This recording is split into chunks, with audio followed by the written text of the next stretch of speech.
สบายดีพ่อแม่พี่น้อง FC บ่ว่าสิเป็นทางฝั่งลาวหรือว่าทางฝั่งไทยหรือว่าอยู่ต่างประเทศนะพ่อแม่พี่น้องอันนี้ก็คือสิเป็นคลิปแรกของซ่องสาวลาวสวรรค์เด้อพ่อแม่พี่น้องหน่อยก็สิมาแนะนำตัวหน่อยก็ซื้อน้อยหรือว่าอีกอย่างนึงก็นางน้อยนะพ่อแม่พี่น้องสาวลาวสวรรค์นี่ก็คือน้อยตั้งไว้ดนเติบแหละแต่ว่าน้อยยังบ่ทันบ่ฮู้ว่าสิเฮ็ดคลิปหยังลงหั่นนะทุกคนมีช่องหนึ่งสื่อช่องว่าสาวลาวบ่าวผู้ไทยช่องนั่นก็คือน้อยเฮ็ดคลิปเกี่ยวกับธรรมชาติใช้ชีวิตประจำวันหั่นแหละเนาะทุกคนเนาะแต่ว่าอีกช่องนี้ก็คือน้อยสิมาลงช่องนี้คลิปแรกทุกคนอันนี้ก็คือฝากเนื้อฝากตัวในเด้อทุกคนเด้อแล้วก็ฝากทุกคนกดไลค์กดแชร์กดติดตามให้แน่เด้อทุกคนเด้อเป็นกำลังใจให้แน่มื้อนี้ทุกคนป้าหน่อยเห็นมีคลิปวิดีโอหนึ่งที่หน่อยเห็นผ่านๆมาเนาะทุกคนเนาะคือเวลาแบบว่าคนลาวเฮานะไปเฮ็ดเวียกอยู่ประเทศไทยทุกคนไปเฮ็ดเวียกอยู่ประเทศไทยแบบว่าหลายแบบสิแบบเนี่ยคนลาวก็สิมักไปเฮ็ดเวียกหรือว่าไปหาเงินอยู่ทางฝั่งไทยหั่นแหละเนาะทุกคนเนาะแล้วมันเกิดมีดราม่าเกิดขึ้นก็คือไปเฮ็ดเวียกอยู่ประเทศไทยแล้วสิเว้าภาษาไทยแม่นบ่ทุกคนเพราะหยังเพราะว่าเฮาไปเฮ็ดเวียกอยู่ประเทศเพิ่นหรือว่าต่างประเทศอยู่ประเทศเพิ่นหั่นน่ะเฮาก็ต้องเว้าภาษาไทยเพื่อให้เพิ่นเข้าใจของเฮาหั่นนะเพื่อให้เพิ่นเข้าใจสิ่งที่เฮาเว้าไปเนาะบางเทื่อบางคนก็บ่เข้าใจว่าเป็นหยังคือต้องเว้าภาษาไทยเป็นหยังคือต้องเป็นคนลาวคือเว้าภาษาไทยคือลืมศาสตร์เป็นหยังนี่ยกตัวอย่างคลิปวิดีโอนี้ทุกคนเป็นคนลาวลืมกำพืชตัวเองมาอยู่ในประเทศไทยลืมกำพืชตัวเองผมไม่ได้ลืมกำพืชตัวเองครับเข้าใจนะว่าประเทศไหนที่ให้ความอบอุ่นกับประเทศเราประเทศไหนที่รักประเทศเราประเทศไหนที่ช่วยเหลือประเทศเราก็ต้องรักประเทศนั้นใช่ไหมลาสิว่าเป็นหยังลาวหาบ่ได้ลืมซ่าเนาะทุกคนเนาะแต่ว่าน้อยก็คิดว่าแม่นความลาวอีหลีได้ทุกคนเนาะแบบว่าไผประเทศใดที่แบบว่าดีกับเฮาหรือว่าเฮาไปอยู่แล้วก็อบอุ่นหรือว่าเฮาไปอยู่แล้วว่ารู้สึกว่าเป็นกันเองเนาะรู้สึกว่าแบบเข้ากันหั่นน่ะก็ฮักประเทศนั้นแม่นบ่ทุกคนและอีกอย่างนึงเฮาไปหาเงินอยู่ทางฝั่งไทยไปหาเงินอยู่ประเทศเพิ่นหั่นนะทุกคนเฮาก็สิไปเว้าลาวเว้าอันน่ะก็มันก็บางเทื่อเพิ่นก็อาจจะบ่เข้าใจเฮาหั่นน่ะเฮาก็ต้องเว้าเสียงหรือว่าภาษาคือประเทศเพิ่นอีกอย่างนึงก็คือคนลาวนะทุกคนคนลาวบางส่วนที่ไปหาเงินอยู่ไทยนะหลายแห่งเลยทุกคนยกตัวอย่างบ้านน้อยกะหลายแห่งคนไปเฮ็ด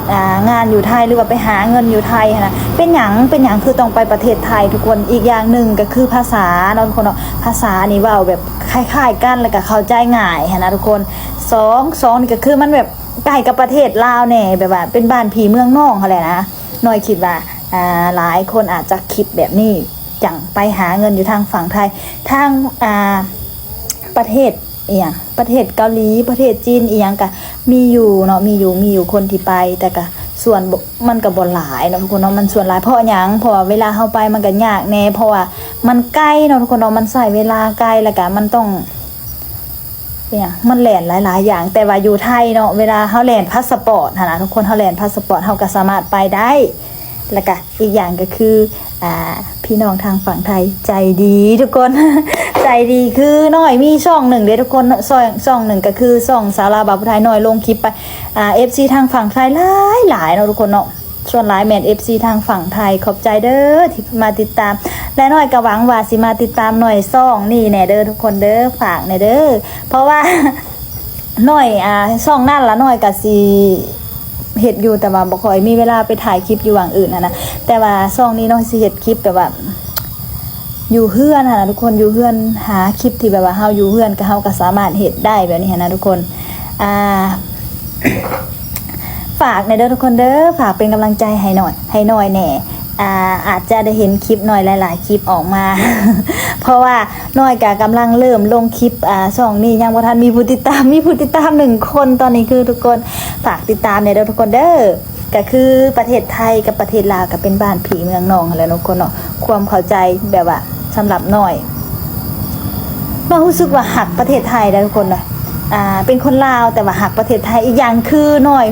คิดว่าอยากไปทำงานหรือว่าไปเฮ็ดงานอยู่ประเทศไทยคือกันเนาะทุกคนเนาะแต่ว่าน้อยก็ยังคิดอยู่ยังแบบว่าถ้าให้มีโอกาสเนาะทุกคนเนาะน้อยก็สิไปคือกันยังคิดอยู่ บางเทื่อก็แล้วเกี่ยวเขาก็บางเทื่อก็สิไปเนาะทุกคนเนาะไปหาเงินอยู่ทางฝั่งไทยเพราะหยังเพราะว่าเฮาหาเงินอยู่ทางฝั่งลาวก็ได้อยู่เนาะทุกคนแต่ว่ามันอาจสิบ่ได้สำอยู่ทางฝั่งไทยเงินเดือนมันสูงแล้วก็อีกอย่างก็เงินบาทนะทุกคนเวลาเฮามาแตกเป็นเงินกีบมันได้หลายได้ทุกคนก็เลยเฮ็ดให้แบบว่าอยากไปหาเงินแล้วก็อยากไปสู่ทางฝั่งไทยเนาะทุกคนเนาะบ่ฮู้ว่าพี่น้องทางฝั่งไทยสิยินดีต้อนรับอยู่บ่เนาะทุกคนเนาะจังได๋ก็ฝากทุกคนกดไลค์กดแชร์กดติดตามให้ช่องสาวลาวสวรรค์ในเด้อทุกคนเด้อเป็นหยังจึงตั้งสื่อสาวลาวสวรรค์เพราะว่าน้อยเกิดอยู่แขวงสวรรค์เขตเนาะทุกคนเนาะก็เลยตั้งสื่อสาวลาวสวรรค์ฝากติดตามในเด้อทุกคนเด้อน้อยสิมาเฮ็ดคลิปเกี่ยวกับการเว้านี่แหละเนาะทุกคนเนาะเว้าแบบมีหยังน้อยก็สิมาเว้าสู่ฟังหรือว่าเล่าสู่ฟังเนาะทุกคนเนาะสำหรับคลิปนี้น้อยก็สิจบเพียงเท่านี้แหละทุกคนเอาไว้พบกันใหม่คลิปหน้าสำหรับคลิปนี้บ๊ายบาย